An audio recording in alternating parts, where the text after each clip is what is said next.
नमस्कार मित्रांनो, श्री स्वामी समर्थ. महाशिवरात्री म्हणजे नेमकं काय? आणि ही रात्र इतकी विशेष का मानली जाते? हे आज आपण सविस्तर समजून घेणार आहोत. दरवर्षी एक अशी रात्र येते, ज्या रात्री संपूर्ण भारत जागा राहतो. देवळांमध्ये दिवे लागतात, शिवलिंगावर अभिषेक केला जातो आणि ओम नमः शिवाय हा मंत्र सर्वत्र ऐकू येतो. ही रात्र साधी नाही, ही आहे महाशिवरात्री. बहुतेक लोकांना असं वाटतं की महाशिवरात्री म्हणजे फक्त उपवास, पूजा आणि जागरण. पण खरं पाहिलं तर महाशिवरात्री म्हणजे स्वतःकडे पाहण्याची, स्वतःला बदलण्याची आणि जीवनात सकारात्मक वळण घेण्याची संधी आहे. शिव म्हणजे नक्की कोण? शिव म्हणजे केवळ एक देव नाही, तर शिव म्हणजे चेतना, शिव म्हणजे शांतता, शिव म्हणजे सहारातून निर्माण होणारी शक्ती. आणि रात्री म्हणजे काय? रात्री म्हणजे अंधार, अज्ञान, भीती आणि दुःख.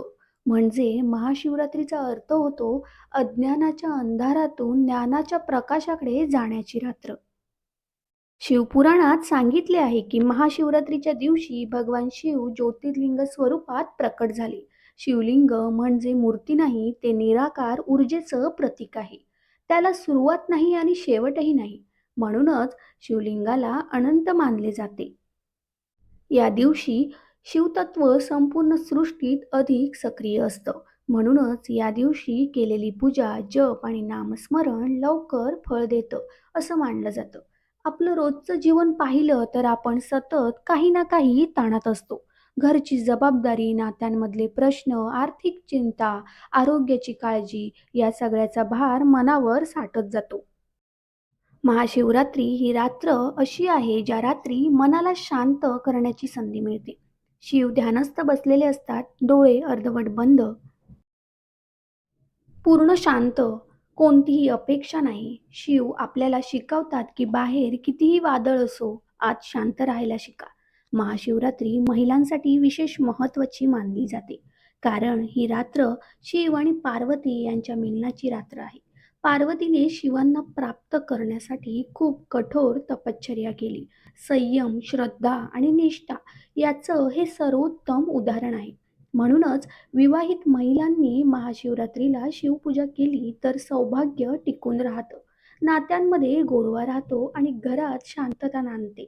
अविवाहित मुलींसाठी महाशिवरात्री खूप फलदायी मानली जाते. योग्य जीवनसाथी मिळावा, विवाहातील अडथळे दूर व्हावेत यासाठी शिवपूजा केली जाते. संतती इच्छुक महिलांसाठीही महाशिवरात्रीची पूजा अत्यंत प्रभावी मानली जाते. या दिवशी रात्रभर जागरण का करतात? हा प्रश्न अनेकांना पडतो. कारण ही रात्र झोपण्यासाठी नाही, तर जागृत होण्यासाठी आहे.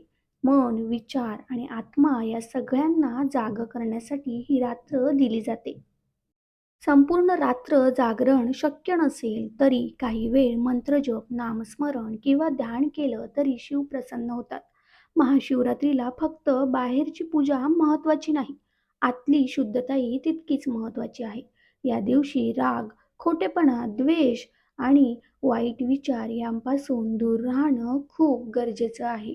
कारण शिव फक्त फुलांवर आणि दुधावर नाही, तर मनातल्या भावनेवर सुद्धा प्रसन्न होतात. महाशिवरात्रीला मनापासून एकदा जरी ओम नमः शिवाय म्हटलं तरी मन हलकं होतं, नकारात्मकता कमी होते आणि जीवनात सकारात्मक बदल सुरू होतो. मित्रांनो, आजचा हा व्हिडिओ पाहिल्यानंतर फक्त 1 मिनिट शांत बसा, डोळे बंद करा आणि मनात म्हणा ओम नमः शिवाय. महादेव तुमच्यावर आपली कृपा नक्कीच करतील. ओम नमः शिवाय. श्री स्वामी समर्थ. धन्यवाद.